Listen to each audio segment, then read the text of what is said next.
I should ask the people in my apartment building if I can borrow their animals. That could be fun, right? Don't phrase it like that. How am I meant to phrase it? Can I have your animal for a weekend? No, that's not normal. That's way more normal to say, can I borrow your dog for a week?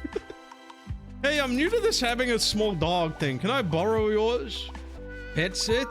Oh, pet sitting. If I got an animal, would I have to ask one of my neighbors to pet sit for me? Maybe. I still don't want to get an animal, man. I'd feel bad traveling, and I love traveling. I just feel so bad having a cat, and then I'd be like, yo, kitty cat, I'm gonna leave for 2 weeks. See ya, man.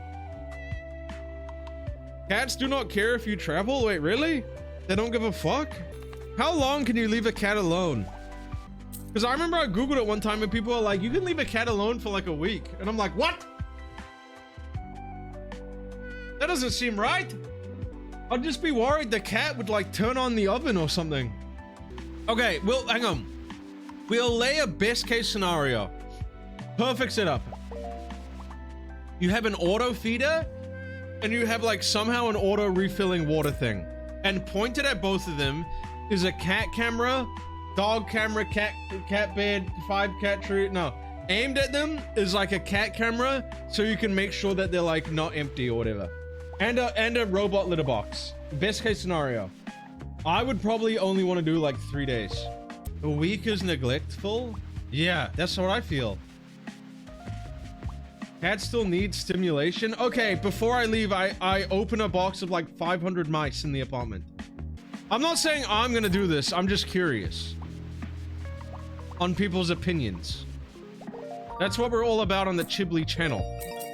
You're leaving your 500 mice alone for a week? Oh, they have a cat. They have a cat to play with. I come from a household where like going to the grocery store and leaving the cat at home feels bad. Literally every time, like my entire life, if like no one was gonna be home with the cat, my mom would be like, I'm turning the TV on. I'm turning the TV on, the cat likes the TV. And I'd be like, the cat doesn't really need the TV, it's asleep. But okay. Okay, I'm about it. You need someone to come and play with them for like 20 minutes? Okay, if I get a hypothetical cat, I'll have a kid and then I will wait like 20 years and then I will travel. Oh, the cat's gonna be dead. Oh. I'm not doing this. This is too fucking stressful, dude. It was a good plan though on paper. Bring the cat on the plane with you and say it's a service dog.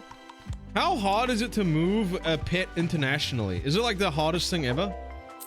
Dogs are a different story. Dogs can't be left alone at all, right? Because a dog has to do like something every like 3 times a day, dude. Dogs need a lot of shit, man. Waga, hi. Also, my 16-year-old has early stage cat. One of my cats was like, they got diagnosed with some shit when they were 16, like bad shit, and then they lived until they're like 21. So like 21's pretty, it's old. 21, you know? I literally feel like cats heal off love, bro. I'm not even kidding. Every time I've had a cat that's sick, we're like, we love you, and then the cat's like, okay, and then bounces back and just lives for like freaking 7 more years. We're like, okay, that's lit. That's lit. Every cat my family's ever had has lived until at least 20 years old, which is, I think, pretty old for a cat. Were they indoor cats? Okay, don't cancel me. I had no say in the situation. I was a child. No. Need some help collecting you a Scratchbot winnings? Mundo can help with that, and she's cute too. Every cat my family has had has been an outdoor cat, but my mother has a cat now that's an indoor cat. I've woked out enough that I think I've convinced my mother. The cat now is an indoor cat. I kept woking, I was woking, and now it's an indoor cat. I know there is no defense for it, but every single cat, okay, not every cat, but at least 2 of the 4 cats we had when I was a kid, we did just find in a barn. So I don't know if that helps towards the outdoor cat situation, but they were just found outside in a barn. Like one cat we had, my mom moved into the house and was like, we moved there and there was just a cat that lived in the barn, so we just had it. We just took it. And it liked us. Every cat we've ever had also has been a rescue. I think one someone else found in a barn in a box, in a cardboard box. There was a whole litter of them. Another one we found in a pipe. It was in like a construction yard in a bunch of pipes. One was found, my brother went on a trip and he found a cat by a dumpster and he said, I want it. Hey, how do I get this thing? It likes me. So he took it. And then the other one, I don't remember where the other one came from. I found the original trio in my back garden, a mom and two kittens. One is from a hoarder house and the other three is from a rescue center. When I was a kid, my mother allocated a cat to me and she said it was my cat. And it was a female feline. And my mom was like, oh, Bugle would hate that. Like he would hate having a girl cat. But for her logic, this was her logic. I lived at home with my mom and two sisters. So I think no dad, no brother. So I think my mom was like, oh, Bugle needs like another boy in the household.